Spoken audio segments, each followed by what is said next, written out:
Welcome to our channel. இன்றைக்கி நம்ம சேனலில் எதை பற்றி பார்க்க போகிறோன்னு பார்த்தீங்கன்னா, நம்ம ஷார்ட்ஸில் ஏற்கனவே சொல்லியிருப்பேன். நான் எப்போவுமே இந்த வேன் தாத்தா கடையில் தான் வந்து வெங்காயம், தக்காளி ஒரு சில ஐட்டம்லாம் வாங்குவேன்னுட்டு.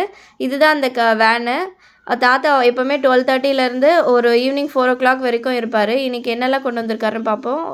கத்திரிக்காய் இது $2, லெமன், பூண்டு இதெல்லாம் $2 தான். லெமன் இது வந்து க்ரீன் லெமனு.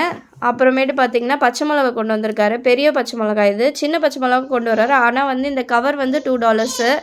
அதே மாதிரி ஆரஞ்சும் இருக்குது. வேறு என்ன கொண்டு வந்து இந்த ஆரஞ்சுக்கு பக்கத்துலேயே கொடை மிளகாய் எனக்கு எடுத்துகிட்டு வந்திருக்கேன். இதுதான் வந்து அந்த ஆனியன் பேகு, பொட்டேட்டோ பேகு.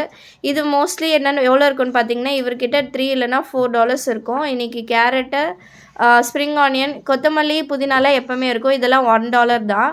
அப்புறம் கிரேப்ஸு, பெரிய கத்திரிக்காய் இது. இதெல்லாம் $2. அப்புறமேட்டு கிரான்பெரிஸ், ஸ்ட்ராபெரிஸ் கொண்டு வந்திருக்காரு இன்றைக்கி.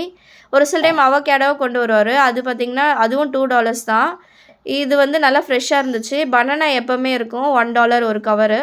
இது வந்து பெரிய இஞ்சி $2. இது சின்ன வெள்ளரிக்காய். அப்புறம் தக்காளி பார்த்திங்கன்னா இன்றைக்கி 2 தக்காளி கொண்டு வந்திருக்காரு. இது கொஞ்சம் மீடியம் சைஸ் தக்காளி. இதில் ஒரு 6-7 தக்காளி இருக்குது. இது வந்து $2 தான். அதுவுமே சின்ன தக்காளியுமே $2 தான் கவரு. ஆனால் அந்த சின்ன கவரில் அந்த சின்ன தக்காளி பார்த்திங்கன்னா ஒரு 7-8 இருக்கும் கவரில். ஸோ அந்த கவர் தான் நான் 2 எடுத்திருக்கேன். அப்புறம் இஞ்சி, பச்சை மிளகா, 2 ஸ்ட்ராபெரி பாக்ஸ் எடுத்திருக்கேன். மொத்தம் $12 ஆச்சு. எல்லாமே வாங்கிட்டு நான் வீட்டுக்கு வந்துட்டேன்.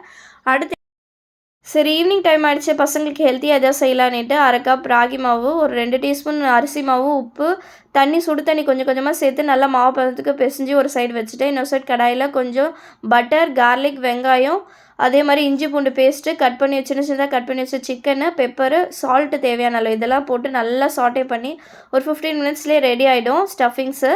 இன்னொரு சைடு பார்த்திங்கன்னா அது வந்து தனியாக எடுத்து வச்சுக்கோங்க கிண்ணத்தில். அது கூடவே கொஞ்சம் மைனஸ் வந்து ஊற்றி நல்லா இந்த மாதிரி மிக்ஸ் பண்ணி விட்டுக்கோங்க. இப்போ பார்ச்மெண்ட் பேப்பர் எடுத்து இந்த மாதிரி கொழுக்கட்டைக்கு நம்ம எப்படி திரட்டோமோ அந்த மாதிரி ஃப்ளாட்டாக திரட்டி உள்ளே ஸ்டஃபிங் வச்சு, இது கூடவே நான் வந்து சீஸும் வச்சுருக்கேன். நான் இப்போ 2 விதமாக செய்கிறேன். ஒன்று சீஸ் வச்சு பண்ணுறேன், இன்னொன்று சீஸ் இல்லாமல் பண்ணுறேன்.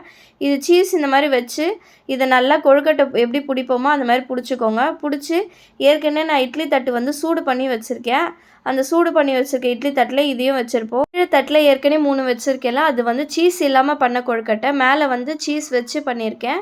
இது ஒரு 15 மினிட்ஸ் கழித்து பார்த்திங்கன்னா சூப்பரான ராகி சிக்கன் மயோ கொழுக்கட்டை ரெடி ஆகிடுச்சு. நீங்களும் இதை வீட்டில் செஞ்சு பாருங்கள். சீஸ் நல்லா மெல்ட் ஆகி எவ்வளோ சூப்பராக இருக்குன்னுட்டு, கொழுக்கட்டையும் நல்லா சாஃப்டாக வந்திருக்கு. நீங்களும் ட்ரை பண்ணி பார்த்துட்டு எப்படி இருக்குன்னு மறக்காமல் கமெண்ட்டில் சொல்லுங்கள். நாளைக்கு பார்ப்போம். பாய்.